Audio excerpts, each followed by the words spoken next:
La mayoría de las personas cruzan las llanuras altas de la península ibérica contemplando un paisaje que asumen inmutable, pacífico y definitivo. Los campos de cereal, las iglesias románicas y los indicadores de patrimonio rural sugieren una estabilidad secular. Sin embargo, bajo esa superficie de postal reposan crónicas sepultadas que las guías oficiales jamás se atreven a imprimir. Historias de decisiones implacables y abandonos sistemáticos que se extienden a lo largo de 800 años. Iniciamos un descenso riguroso por estos enclaves, donde la geografía y la mano del hombre colisionaron de forma irreversible. Quédate hasta el final del recorrido, porque el último destino desafía cualquier lógica física y económica conocida. Nuestra primera parada se sitúa en los márgenes de la ría de Ferrol, donde el castillo de San Felipe recorta su silueta de piedra contra el agua del Atlántico. La mayoría de los visitantes se limitan a fotografiar los baluartes del siglo XVIII y se marchan satisfechos.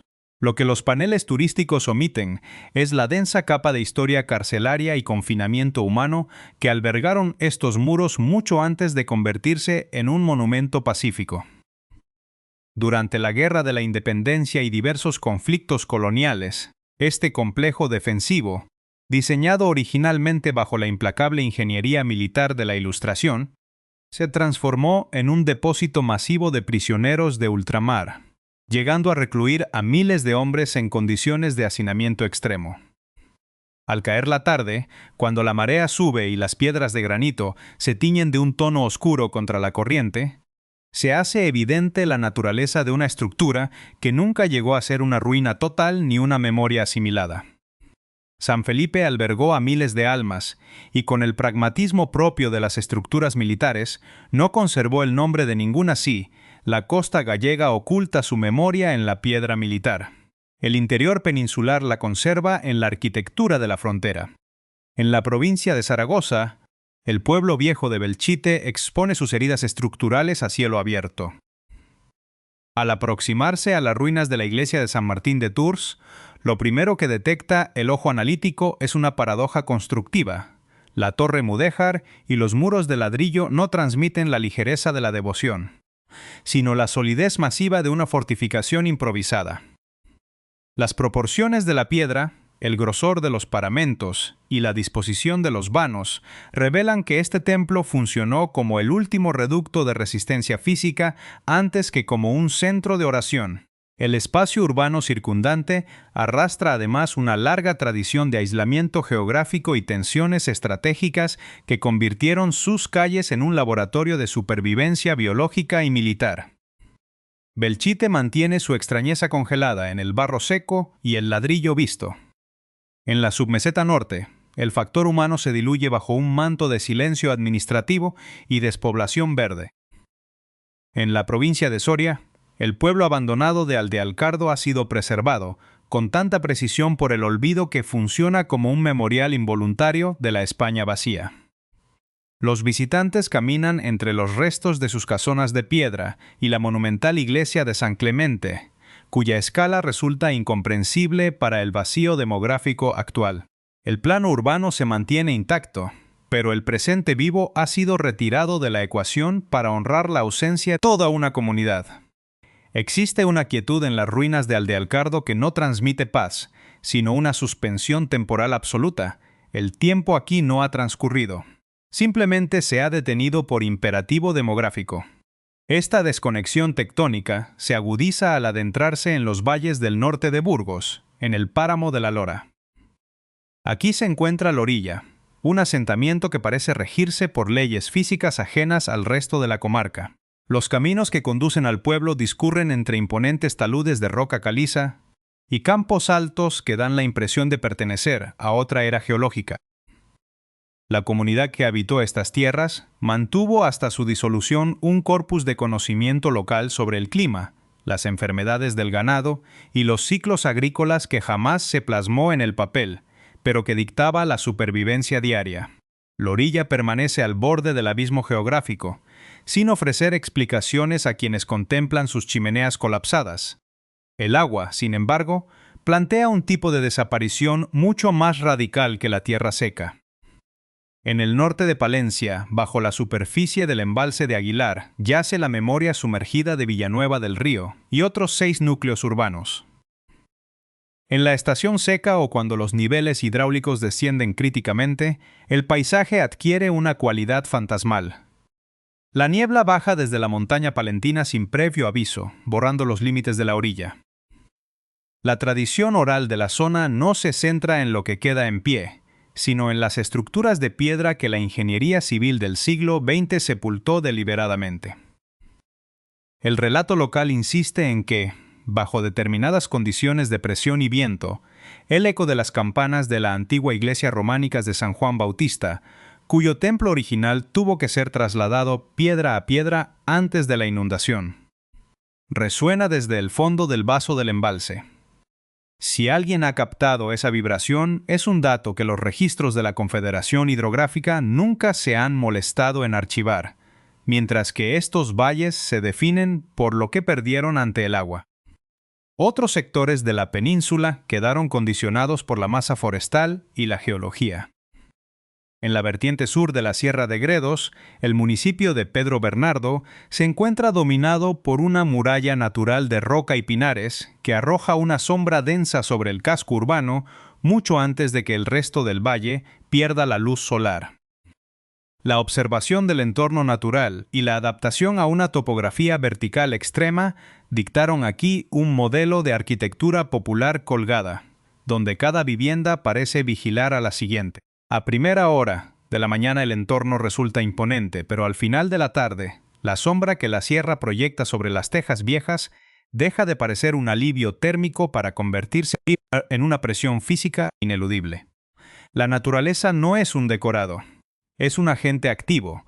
El análisis de estos procesos antropogénicos se vuelve más oscuro al examinar la gestión de las crisis sanitarias históricas.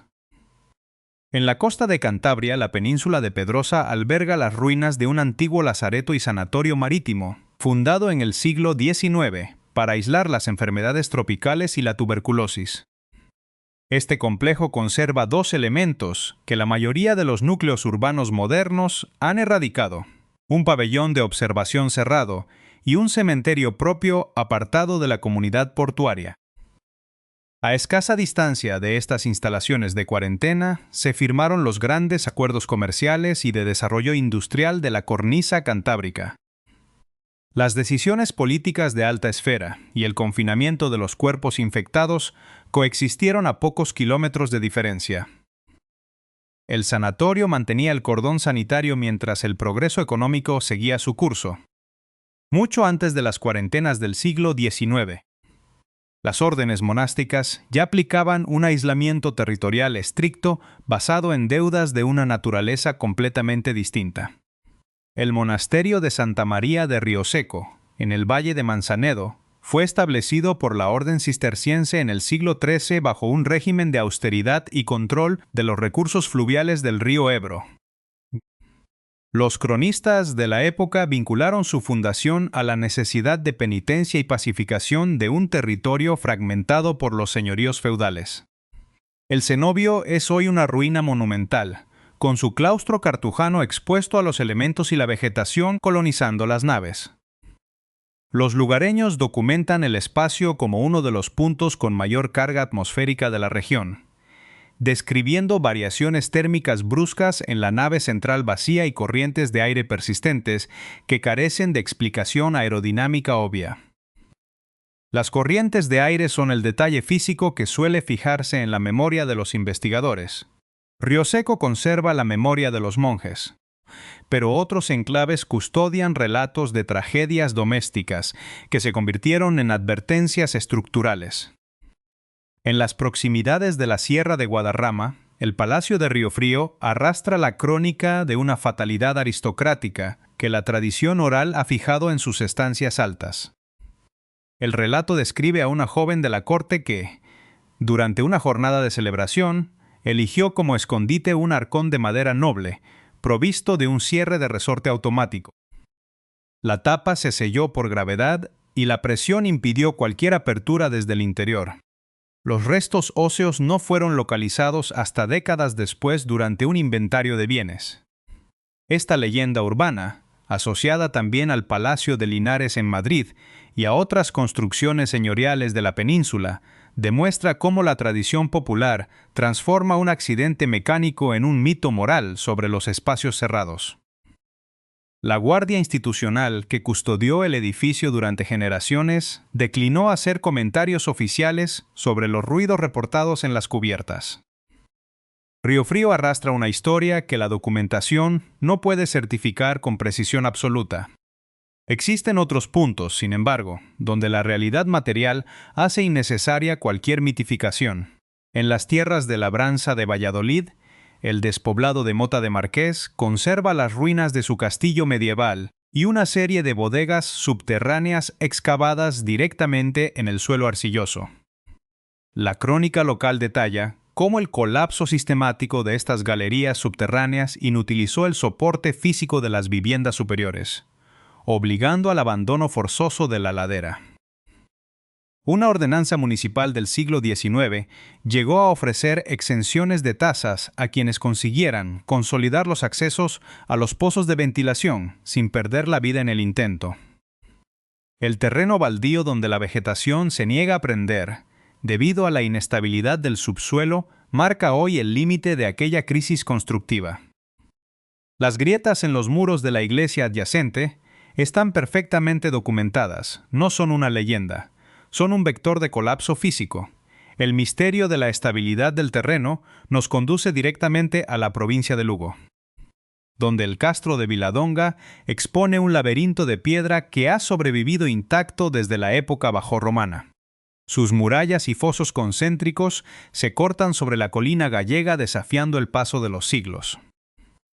Es uno de los pocos ejemplos de asentamiento fortificado, cuya estructura interna no fue desmantelada por las construcciones medievales posteriores. Ningún registro histórico aclara con precisión la fecha exacta de su abandono ni las creencias de la comunidad que mantuvo transitables estos corredores circulares durante generaciones. Las veredas de piedra siguen limpias, lo que significa que, a lo largo de los siglos, alguien en cada ciclo generacional tomó la decisión técnica de preservar un trazado cuya función original ya no comprendía. Viladonga plantea un enigma arqueológico que la ciencia actual apenas empieza a desglosar, en una escala temporal mucho más reciente. El sanatorio de Guadarrama ofrece una anomalía contemporánea que la sociedad civil experimentó de forma directa y que hoy ha quedado relegada al olvido institucional. El complejo es recordado por la opinión pública como el escenario de aislamiento para pacientes terminales durante la posguerra. Esa es la versión oficial que figura en los archivos de la Sanidad Nacional. La realidad física del complejo es otra, construido a gran altitud para aprovechar las corrientes de aire frío y seco indispensables para el tratamiento de las afecciones pulmonares antes de la llegada de los antibióticos. El edificio funcionó bajo una estricta lógica de compartimentación biológica. Tras el cese de actividad y su posterior abandono, los sótanos del edificio principal retuvieron durante años toneladas de material clínico y expedientes médicos que quedaron expuestos a las filtraciones de agua y al vandalismo.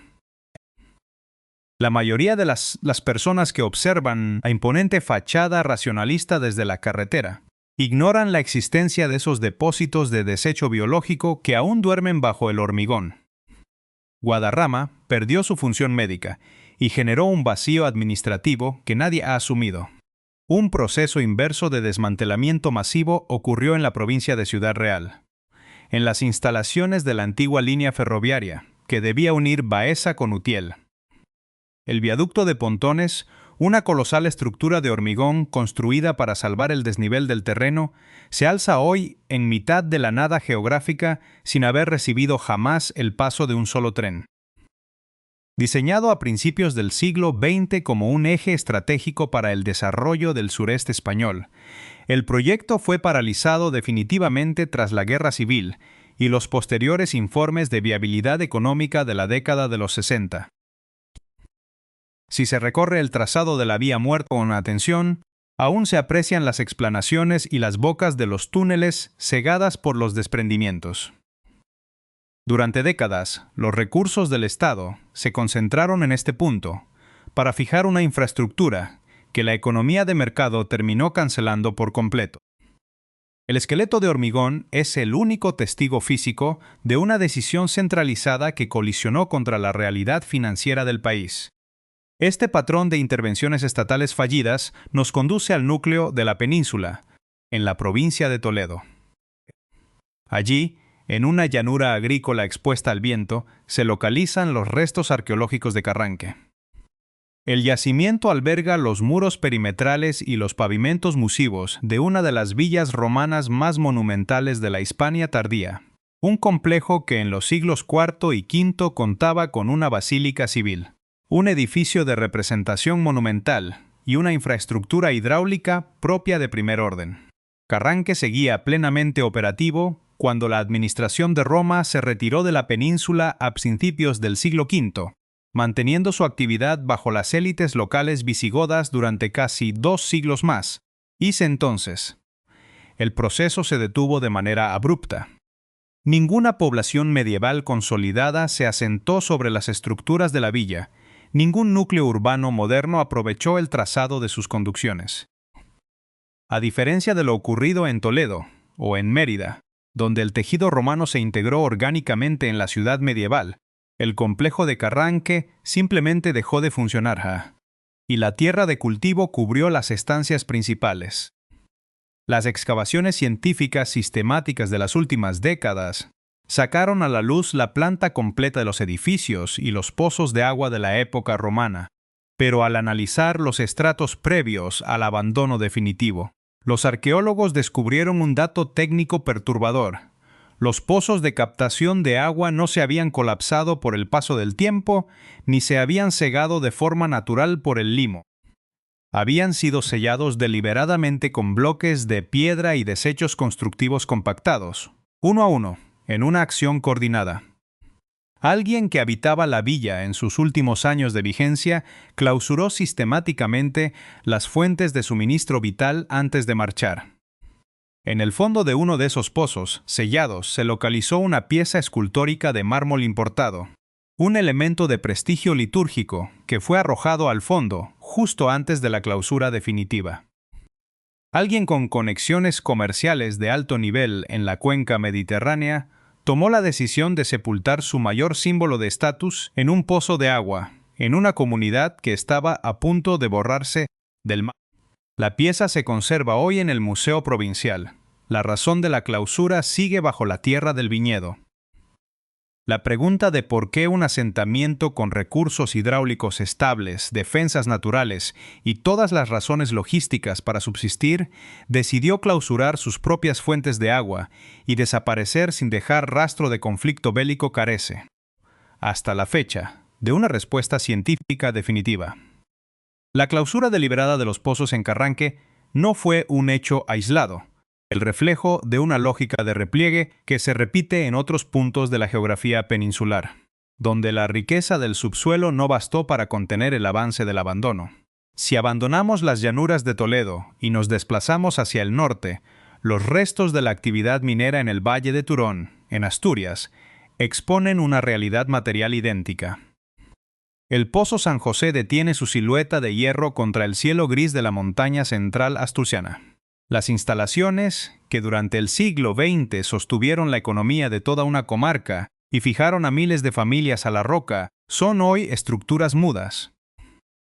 Al igual que los ingenieros romanos sellaron sus fuentes, la administración minera clausuró los pozos verticales con tapones de hormigón armado, una vez que los costes de extracción superaron la rentabilidad del carbón.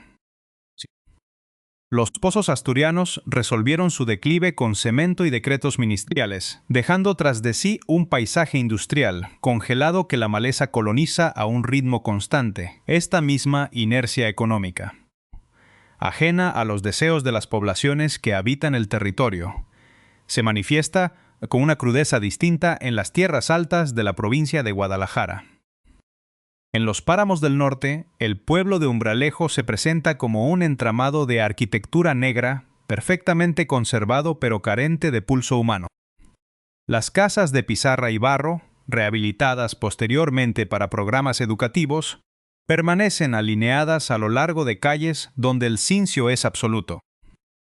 El factor que determinó el fin de Umbralejo no fue una catástrofe geológica, sino la expropiación forzosa de sus terrenos en la década de los 60 para la repoblación forestal de pinos. Una sola firma en un boletín oficial del Estado desmanteló una comunidad agrícola que se había mantenido estable desde la repoblación medieval.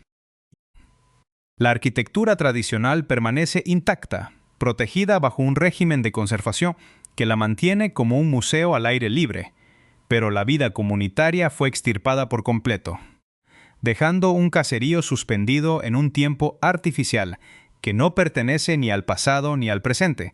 El análisis geográfico e histórico demuestra que las estructuras de poder siempre han dejado marcas profundas en el territorio peninsular, recurriendo a veces a la justificación mística para asentar decisiones de orden estrictamente terrenal.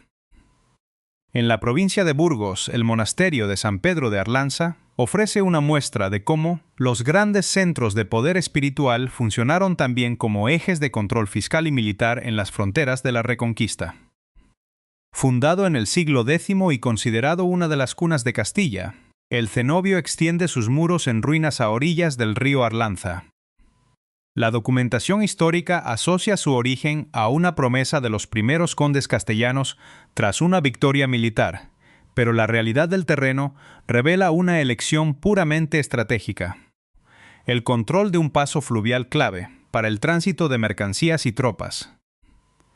Hoy, entre los arcos monumentales desprovistos de cubiertas y la hiedra que fragmenta los sillares de piedra, los técnicos de patrimonio han detectado anomalías estructurales severas, causadas por las corrientes de aire del cañón calizo, que aceleran el desgaste de los paramentos. San Pedro de Arlanza conserva la huella de los constructores medievales, pero la física del viento y el agua sigue ejecutando su trabajo de demolición silenciosa. Si Arlanza representa el poder institucional de la Edad Media, el Palacio de los Hornillos, en Cantabria, traslada esa misma capacidad de intervención territorial a la aristocracia del siglo XIX.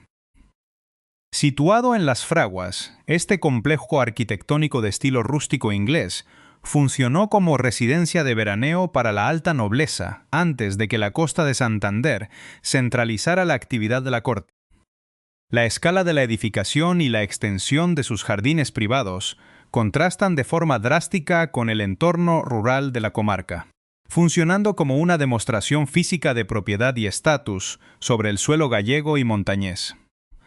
El palacio ha servido en tiempos recientes como escenario para producciones cinematográficas de terror, debido a su atmósfera de aislamiento y a la persistencia de relatos locales sobre estancias que permanecen cerradas desde hace un siglo. Sin embargo, más allá de la mitología popular, el interés real del complejo radica en su diseño técnico, que importó soluciones constructivas británicas inapropiadas para los niveles de humedad extrema de la cornisa cantábrica, obligando a reformas continuas de las techumbres, para evitar el colapso por pudrición de las vigas de madera. Los Hornillos sostiene un relato de distinción social que la humedad del norte amenaza de forma constante. La degradación de los materiales en el norte peninsular nos devuelve a la implacable física del abandono, un proceso que opera con igual fuerza cuando nos desplazamos hacia el sur, donde las estructuras industriales colisionan con la aridez del terreno. En la provincia de Almería, el poblado minero de Rodalquilar, situado en el corazón de la península de Cabo de Gata, expone un laboratorio de colapso a gran escala. Las ruinas de las antiguas plantas de procesamiento de oro y las viviendas de los trabajadores se asientan sobre terrazas escalonadas de hormigón que el viento cargado de salitre va desintegrando año tras año. Al igual que los ingenieros cántabros erraron con las cubiertas de madera, el diseño industrial de Rodalquilar subestimó el poder corrosivo del ambiente marino combinado con la escasez de agua para el lavado de los lodos metalúrgicos. El complejo metalúrgico cesó su actividad de forma definitiva en la década de los 60 tras agotarse los filones rentables. dejando un esqueleto de tolvas y tanques de cianuración que hoy funciona como un monumento al optimismo minero y un registro físico de un fracaso tecnológico en mitad del desierto. Esta misma vulnerabilidad estructural ante el medio geográfico define el paisaje de la provincia de Zaragoza, donde las infraestructuras de transporte ferroviario de la Estación Internacional de Canfranc, en el Pirineo Sense, muestran el destino de los grandes proyectos fronterizos. El monumental edificio de pasajeros, diseñado con una estética palaciega francesa propia de principios del siglo XX, se construyó para conectar España con Francia a través del túnel de Somport, sirviendo como un nodo logístico de primer orden. Lo que los manuales de historia industrial analizan con precisión es que la viabilidad del eje pirenaico quedó herida de muerte por una serie de accidentes técnicos y decisiones geopolíticas, culminando con el descarrilamiento de un tren de mercancías en el lado francés que destruyó el puente del Estanguet en 1970. Francia decidió no reparar la estructura, interrumpiendo el tráfico internacional de forma permanente. El complejo ferroviario entró en un declive administrativo inmediato. Las inmensas playas de vías quedaron sepultadas por la nieve y la vegetación alpina, y los andenes, diseñados para recibir a miles de viajeros diarios, se transformaron en un espacio muerto. El coloso de Canfranc resistió décadas de abandono gracias a la solidez de su sillería y su estructura de hormigón. Pero el aislamiento físico y la interrupción del flujo comercial convirtieron su imponente presencia en un anacronismo arquitectónico en mitad de la cordillera. Si Canfranc representa la interrupción violenta de una arteria de comunicaciones masiva. El pueblo abandonado de Granadilla, en la provincia de Cáceres, ejemplifica el desmantelamiento programado de una villa amurallada por imperativos del desarrollo hidráulico del siglo XX. Fundada como un bastión feudal estratégico en la Reconquista, la villa domina un cerro rodeado por el embalse de Gabriel y Galán. El factor que determinó el fin de la vida civil en Granadilla no fue una epidemia ni una invasión militar, sino el decreto de expropiación forzosa dictado a mediados del siglo XX debido a la construcción de la presa, que teóricamente inundaría los accesos al casco urbano. Los habitantes fueron evacuados de forma sistemática, abandonando sus viviendas protegidas por la muralla almohade mejor conservada de la región. La paradoja material radica en que las aguas del embalse nunca llegaron a inundar el casco urbano, el cual permaneció intacto y seco, pero completamente vacío de población. Hoy, las calles de Granadilla funcionan como un laboratorio de reconstrucción histórica, un caserío donde los techos han sido consolidados, pero donde la ausencia de actividad vecinal real genera una atmósfera de simulación permanente. La villa amurallada resistió el paso de los siglos y las guerras, pero sucumbió ante la firma de un plan hidroeléctrico que inundó sus tierras de cultivo y expulsó su memoria histórica de los mapas habitados. La simulación temporal que define a Granadilla encuentra un paralelismo exacto si descendemos hacia las llanuras de la provincia de Madrid, donde las ruinas del antiguo sanatorio de la Marina, en laderas de la Sierra de Guadarrama, exponen las trazas de una intervención institucional que la medicina de vanguardia terminó desestimando. Este inmenso complejo hospitalario, edificado a mediados del siglo XX con una arquitectura racionalista de pabellones independientes, fue concebido originalmente por el estamento militar para el tratamiento específico de afecciones pulmonares crónicas entre el personal de las Fuerzas Armadas.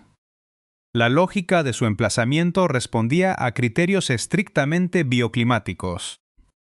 La pureza del aire de la sierra y el aislamiento geográfico respecto a los focos de contaminación urbana de la capital funcionaban como los principales activos terapéuticos. Sin embargo, la generalización de los tratamientos farmacológicos modernos y la reestructuración de los servicios sanitarios de la Defensa Nacional vaciaron las estancias de forma progresiva hasta su clausura definitiva a finales del siglo pasado. Las fachadas de hormigón y los amplios ventanales orientados al mediodía permanecen hoy expuestos al expolio y a la acción del hielo invernal. configurando un esqueleto arquitectónico que la administración civil no ha logrado reintegrar en la economía productiva de la comarca. Esta misma inercia de abandono estructural, vinculada a los cambios en la gestión de los recursos públicos, se hace patente al analizar las grandes infraestructuras agrarias de la cuenca del Duero. En la provincia de Zamora, el poblado de Salto de Castro muestra el destino de los asentamientos creados exclusivamente para dar soporte logístico a las grandes obras de ingeniería hidráulica de los Arribes. Construido a mediados del siglo XX por la empresa Iberduero para albergar a las familias de los obreros que levantaron la presa de Castro, el núcleo urbano contaba con escuela, iglesia, cuartel de la Guardia Civil y un trazado de viviendas modernas adaptadas a la topografía escarpada del cañón del río Duero. Una vez concluidos los trabajos de construcción y automatizados los sistemas de control de la central hidroeléctrica, la presencia humana dejó de ser una necesidad técnica. El poblado fue evacuado de forma sistemática en la década de los 90, transformándose en una urbanización fantasma donde los viales pavimentados y las estructuras residenciales permanecen intactas, pero carentes de pulso demográfico. El declive de Salto de Castro no fue el resultado de una crisis geológica, sino la consecuencia directa de la optimización tecnológica de una infraestructura energética que ya no precisaba mano de obra presencial para su explotación diaria. Sí, el avance de la tecnología vació los poblados del Duero. La evolución de los sistemas de telecomunicaciones ejecutó un proceso idéntico en las cumbres de la cordillera penibética. En la provincia de Granada, los restos de la base militar de radiocomunicaciones de los Llanos de Silva, vinculada a las redes de alerta temprana de la segunda mitad del siglo XX, exponen la obsolescencia material de las infraestructuras de la Guerra Fría en suelo peninsular. Las antenas parabólicas de gran ganancia y los búnkeres de hormigón armado, destinados a garantizar las transmisiones militares estratégicas, fueron desmantelados tras la implantación de las redes de satélite y la fibra óptica subacuática. Lo que los manuales de historia militar analizan con rigor es cómo estos enclaves de alta montaña, que durante décadas consumieron un porcentaje significativo de los recursos logísticos del Estado para mantener enlaces permanentes sobre el mar Mediterráneo, quedaron reducidos a vertederos de chatarra tecnológica en menos de una década. El viento persistente de la alta cota y la radiación solar extrema siguen degradando las superficies tratadas de los antiguos centros de control, evidenciando que la velocidad del desarrollo técnico opera con una capacidad de destrucción territorial superior a la de cualquier agente geológico conocido. La velocidad de esa degradación tecnológica e institucional nos devuelve finalmente al punto de partida, al enigma original que duerme bajo el viñedo de Carranque y que conecta de manera directa con el último y más inexplicable destino de nuestra investigación en la península ibérica. En la provincia de Burgos, en mitad de las llanuras barridas por el Cierzo. Las ruinas de la ciudad romana de Clunia Sulpicia plantean una interrogante que la ciencia arqueológica contemporánea sigue sin poder responder mediante las leyes ordinarias de la economía o la guerra. Fundada sobre un inmenso cerro calizo de difícil acceso, Clunia llegó a ser una de las capitales de convento jurídico más prósperas de la Hispania tarraconense, dotada de un monumental teatro excavado en la roca, un foro de dimensiones imperiales, termas públicas y una compleja red de saneamiento y captación de aguas subterráneas mediante cisternas talladas en las entrañas de la meseta. Durante los siglos III y IV, la ciudad funcionó como el centro neurálgico del norte peninsular, un bastión de la civilización romana que resistió las invasiones bárbaras y mantuvo intactas sus rutas comerciales con el resto del imperio. Lo que los registros arqueológicos documentan con fría precisión es que, a principios del siglo VI, el flujo de actividad en Clunia Sulpicia no decayó de forma gradual debido a la crisis demográfica o al empobrecimiento del suelo agrícola. Los investigadores que excavaron los niveles de ocupación tardíos descubrieron que las infraestructuras clave, incluidos los depósitos principales de almacenamiento de grano, y los accesos a los sistemas hidráulicos subterráneos, fueron sellados deliberadamente por sus propios habitantes mediante la acumulación de sillares, losas de mármol y material constructivo compactado. No se han localizado restos de asedios destructivos, incendios masivos ni fosas comunes que sugieran un desenlace bélico o una epidemia fulminante. Al igual que ocurrió en Carranque, la población que custodiaba el agua y la memoria de Clunia simplemente tomó la decisión coordinada de clausurar sus fuentes vitales, empaquetar sus bienes muebles y abandonar la ciudad para siempre, dejando los edificios públicos vacíos y expuestos al avance del tiempo. Las piedras del Teatro Romano permanecieron allí sin que ningún núcleo urbano medieval posterior intentara reedificar, sobre el plano de la metrópoli muerta, este último hallazgo cierra el círculo de nuestro descenso por la geografía del abandono en la península. Desde los baluartes olvidados de la ría de Ferrol hasta los pozos clausurados de Carranque y Clunia, los procesos antropogénicos y las crisis de infraestructura demuestran que los asentamientos humanos no se rigen por la permanencia mítica, sino por un equilibrio extremadamente frágil de factores físicos, energéticos y organizativos. Cuando ese